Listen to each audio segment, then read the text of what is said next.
जय हिंद दोस्तों, class 10th science UP board exam देने वाले 2026 के सभी स्टूडेंटों के लिए हम 35 टॉपिक बताने वाले हैं। ठीक है, क्लास 10th साइंस का अगर आज से ही आप इन टॉपिक्स को पढ़ना शुरू कर देते हैं तो आप लोग भैया 70 में से 70 नंबर ला सकते हैं। ठीक है, टॉपिक्स को पहले ध्यान से देख लीजिए कि क्या क्या पढ़ना है, फालतू का नहीं पढ़ना है। इन्हीं टॉपिक को दोस्तों आज से पढ़ना स्टार्ट कर दो, एकदम अच्छा स्कोर करके आओगे, 70 में 70 नंबर ला सकते हो। ठीक है, तो चलिए पहला टॉपिक क्या है। पहला टॉपिक है संयोजन तथा वियोजन अभिक्रिया। संयोजन तथा वियोजन अभिक्रिया दोस्तों काफ़ी ज़्यादा इंपॉर्टेंट होता है और किसी साल का भी क्वेश्चन पेपर आप लोग उठा के देख लेना, किसी न किसी सेट में संयोजन तथा वियोजन अभिक्रिया पूछा गया है। तो संयोजन अभिक्रिया की परिभाषा, उदाहरण, वियोजन अभिक्रिया की परिभाषा, उदाहरण आप लोग अच्छे से अभी से तैयार करना स्टार्ट कर दो। ठीक है, तैयार करेंगे अम्ल, क्षार और लवण। अम्ल की परिभाषा, उदाहरण, क्षार की परिभाषा, उदाहरण, क्षार क्या होता है, अम्ल क्या होता है, लवण क्या होते हैं, ये सब आप लोग अच्छे से तैयार कर लेंगे। ठीक है, ये बहुत ज़्यादा इंपॉर्टेंट है, हर साल यहाँ से क्वेश्चन पूछा जाता है। चलिए तीसरा टॉपिक आप लोग तैयार करेंगे ऊष्माक्षेपी तथा ऊष्माशोषी अभिक्रिया। ठीक है, ऊष्माक्षेपी अभिक्रिया क्या होता है, ऊष्माशोषी अभिक्रिया क्या होता है, ये आप लोग अच्छे से तैयार कर लेंगे। जितने भी टॉपिक दोस्तों बताए हैं सब प्रीवियस ईयर पूछा गया है और काफ़ी ज़्यादा मोस्ट इंपॉर्टेंट टॉपिक है सारा। ठीक है, इन सब से ही प्रश्न बनेगा आपका, इसीलिए अभी से इनको तैयार कर लो। और दोस्तों आप लोगों को टेंशन लेने की ज़रूरत नहीं है, जितने भी टॉपिक हम बता रहे हैं ना सारा सॉल्व करा देंगे। ठीक है, सारा सॉल्व करा देंगे, आपको कोई भी दिक्कत नहीं होगा, कहीं भी जाने की ज़रूरत नहीं है आपको। चौथा टॉपिक आप लोग तैयार करेंगे बेकिंग सोडा बनाने की विधि। ठीक है, मोस्ट वायरल क्वेश्चन है ये, मोस्ट वायरल टॉपिक है, समझ लीजिए। ठीक है, चलिए पांचवा टॉपिक सोडा बनाने की विधि, मतलब धावन सोडा बनाने की विधि। तो धावन सोडा बनाने की विधि या बेकिंग सोडा बनाने की विधि, इन दोनों में से ना एक आपके क्वेश्चन पेपर में समझ लीजिए छपा मिलेगा। ठीक है, अब इससे मैं बता सकता हूँ इसको, तो इन दोनों को अच्छे से आप लोग तैयार कर लो। ठीक है, बहुत ज़्यादा इंपॉर्टेंट टॉपिक है। चलिए छठा टॉपिक आप लोग क्या पढ़ेंगे, छठा टॉपिक आप लोग पढ़ेंगे धातु एवं अधातु। ठीक है, धातु एवं अधातु। ठीक है, यहाँ से हर साल क्वेश्चन पूछता है, तो ये टॉपिक आपका बहुत ज़्यादा इंपॉर्टेंट है। चलिए सातवां टॉपिक है दोस्तों, एक प्रकार से ये सिलेबस भी हो जा रहा है क्योंकि एकदम लाइन से हम बता रहे हैं, आपको यही पढ़ना है, पूरा बुक नहीं पढ़ना है, जो बता रहे हैं वही तैयार कर लो। 70 में 70 लेके आओगे, एकदम गारंटी है हमारी। ठीक है, संतृप्त तथा असंतृप्त विलयन। सातवां टॉपिक आप लोग क्या तैयार करेंगे, संतृप्त तथा असंतृप्त विलयन। ठीक है, संतृप्त विलयन क्या होता है, असंतृप्त विलयन क्या होता है, ये सब आप लोग अच्छे से तैयार कर लेंगे, बहुत ज़्यादा इंपॉर्टेंट है ये। चलिए नेक्स्ट टॉपिक आप लोग पढ़ेंगे सजातीय श्रेणी। सजातीय श्रेणी क्या होता है, ठीक है, ये आपको अच्छे से पढ़ लेना है। नेक्स्ट टॉपिक आप लोग साबुनीकरण अभिक्रिया पढ़ेंगे। ठीक है, साबुनीकरण अभिक्रिया दोस्तों एक अभिक्रिया पूछता है लास्ट में, और ये दोस्तों काफ़ी बड़ा क्वेश्चन में पूछेगा। ठीक है, टिप्पणी के रूप में पूछेगा, बहुत ज़्यादा इंपॉर्टेंट है और ये पिछले साल दोस्तों पूछा भी था। ठीक है, पिछले साल ये पूछा था, सेट का नाम मेरे को नहीं याद है लेकिन ये पिछले साल पूछा था। ठीक है, चलिए 10वां टॉपिक आप लोग आईयूपीएसी नामकरण तैयार करेंगे। ठीक है, आईयूपीएसी नामकरण।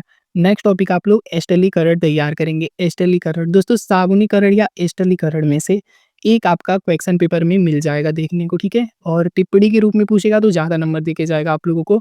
12वां टॉपिक है श्वसन तंत्र। दोस्तों यहाँ से आपका बायोलॉजी वाला सेक्शन स्टार्ट हो गया है, बायोलॉजी वाला सेक्शन। ठीक है, ध्यान से बस आप लोग देखते रहिए। श्वसन तंत्र आप लोग तैयार कर लेंगे। ठीक है, श्वसन तंत्र, इसका चित्र भी आप लोग तैयार कर लेना, इसका चित्र भी तैयार कर लेना। नेक्स्ट 13वां नंबर टॉपिक जो है वो है पाचन तंत्र।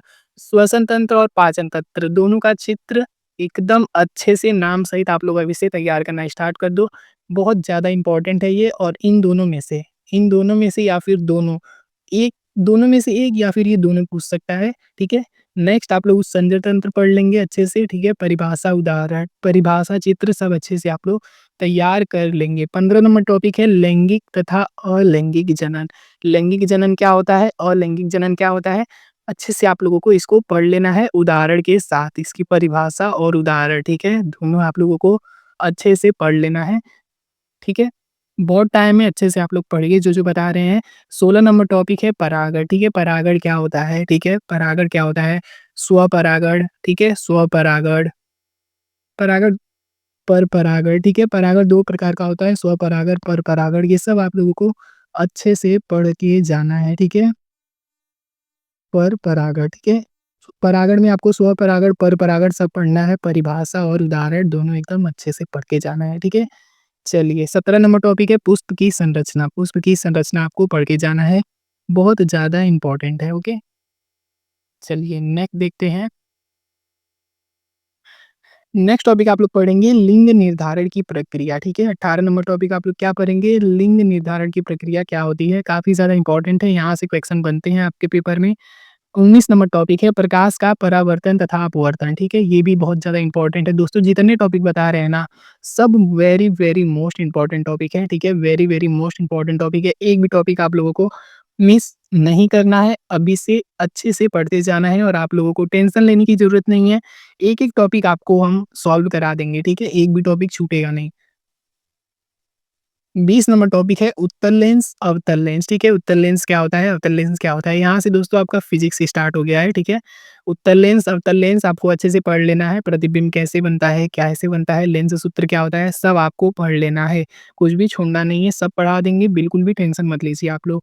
21 नंबर टॉपिक है अवतल दर्पण तथा उत्तल दर्पण, ठीक है? अवतल दर्पण क्या होता है, उसको पढ़ लेना है, उत्तल दर्पण क्या होता है, इसको पढ़ लेना है, ये दोनों मोस्ट इम्पोर्टेंट टॉपिक है, ठीक है? लेंस की क्षमता क्या होती है, लेंस का सूत्र ये सब आपको अच्छे से पढ़ लेना है। 23 नंबर टॉपिक है, नेक्स्ट टॉपिक आप लोग को पढ़ना है ओम का नियम, ठीक है? ओम का नियम दोस्तों ये बहुत ज़्यादा इम्पोर्टेंट है, इसको आप लोग ज़रूर से ज़रूर तैयार कर लेना, ओके फ्रेंड्स? नेक्स्ट टॉपिक आप लोगों को पढ़ना है मानोनेत्र, ठीक है? मानोनेत्र। नेक्स्ट टॉपिक आप लोगों को पढ़ना है विद्युत धारा, ठीक है? विद्युत धारा। नेक्स्ट विद्युत प्रतिरोध। नेक्स्ट टॉपिक आप लोग बायो सेवर्ट का नियम, ठीक है? ओम का नियम या फिर बायो सेवर्ट का नियम, इन दोनों नियम में से एक नियम पूछेगा आपके पेपर में, बहुत ज़्यादा इम्पोर्टेंट है, अभी से इसको अच्छे से तैयार कर लो। चलिए 28 नंबर जो टॉपिक है वो है फ्लेमिंग के दाएँ हाथ का नियम और फ्लेमिंग के बाएँ हाथ का नियम। इन दोनों नियम में से एक आपके पेपर में पूछेगा, बहुत ज़्यादा इम्पोर्टेंट चीज़ है ये, ठीक है? चलिए 30 नंबर टॉपिक है और लास्ट टॉपिक है मैक्सवेल के दक्षिणावर्त पेच का नियम, ठीक है? दोस्तों बस आपको इतना ही टॉपिक पढ़ना है, ये भी दोस्तों बहुत ज़्यादा इम्पोर्टेंट है। बस दोस्तों आप लोगों को इतना ही पढ़ना है क्लास 10th साइंस में, ठीक है? क्लास 10th साइंस में अगर आप लोग बस इतना ही टॉपिक पढ़ लेते हो ना, तो आप लोग 70 में से 70 नंबर लेके आओगे। कोई भी दिक्कत नहीं आएगा, एकदम आराम से 70 में से 70 ला लोगे और सारा टॉपिक हम दोस्तों सॉल्व करा देंगे, ठीक है? सारा टॉपिक दोस्तों हम सॉल्व करा देंगे, कोई भी दिक्कत नहीं होगा, ठीक है?